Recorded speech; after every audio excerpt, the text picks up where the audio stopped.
Joining me now, Kareem Abdul-Jabbar, author of the new book, Writings on the Wall. Great to see you, Kareem. Thank you for being here. Nice to be here, Megan. So let's just talk about the mother of Michael Brown, and then we'll get to what actually happened here on the stage, because she's been the most controversial choice, and she's the reason some of the Republicans are objecting, because her son was killed, but was killed after aggressing towards the police officer. Your thoughts? Well, I think that is really niche picking.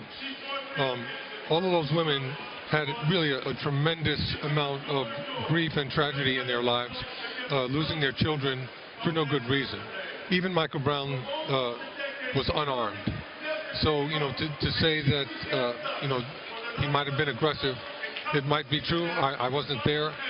But I think the real issue is, why are police officers oftentimes so aggressive with black people, people that they don't know or don't understand, and they make conclusions and decide that these people are dangerous, and they kill them with no justification. Let me just clarify the matter of Michael Brown, because there's a lot of confusion about this. His case helped lead to the birth of Black Lives Matter and the hands up, don't shoot mantra, which turned out to be a lie, according to the DOJ. And this is from the DOJ's report. They said, Officer Wilson and other witnesses stated that Michael Brown reached into the SUV through the open driver's window, this is the cop car, and that he punched and grabbed the police officer.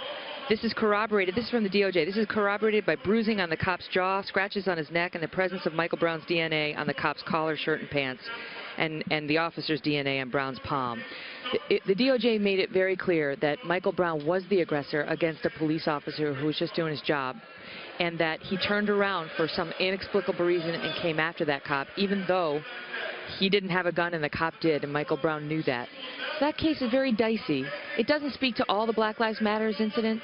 It's just the most controversial, and it's the one that the police officers have said it's an insult to us to have the mother of an aggressor toward a cop included in this group of mothers who are the mothers of fallen men whose cases are much more clear.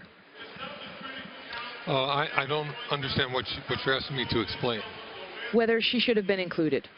That wasn't up to me. I understand what you're talking about.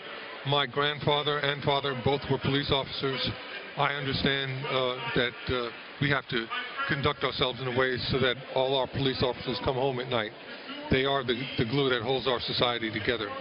But exactly why they included Michael Brown's mother, I couldn't give you the reasons for that. But I know that there are far too many examples.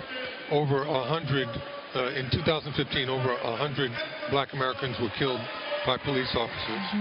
And these were unarmed black Americans. Do you think that white society generally has no real understanding of what it is like to be a black man in today's America? I think that white society devalues and dismisses the value of black lives. That's what the Black Lives Matter is all about. They seem to think that blacks are prone to violence and wish to harm them. And as soon as anything gets contentious between them and a black person, they pull out their gun and kill that black person, and that eliminates any problem that they might have. You're talking about white law enforcement. I'm talking about white law enforcement. I'm talking about wannabe law enforcement, people like George Zimmerman, who killed Trayvon Martin for no good reason.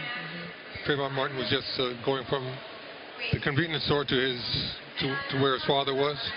Hadn't committed any crimes or done anything. Why do you think that is, Kareem? Why is he dead? Why are race relations so bad right now in the country versus, you know, 8, 12, 16 years ago? I think race relations are bad right now because things are changing.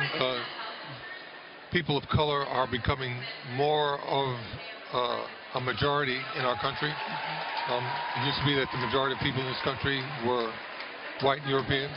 That's starting to change now, and I think that white people are starting to feel that maybe their sense of power and privilege is being challenged. Some. I assume you don't mean to paint with everybody with that brush. No. Some white people might feel that, and they might feel threatened. What do you think is the way out of this? What do you? I mean, I realize this is more than a 30-second answer, but what do you? How do we start to get past it? I think we start to get past it by communicating with each other, by having police officers and police agencies make a sincere effort to communicate with the people that they are supposed to protect and serve. And I think that the people in these communities that are having problems with the people that are policing them, they need to realize that if they show some respect and some restraint, the police officers can meet them halfway, and we can go about the business of uniting our country and having a nation where all lives are respected and appreciated, and no one has to feel that they're being persecuted. Black Americans really feel that they're targets, and after all this insane, cowardly murders of police officers, I can see where they would feel assaulted and violated, and we have to get past that. Amen. Thank you for being here. My pleasure. Great to see you. Nice talking to you.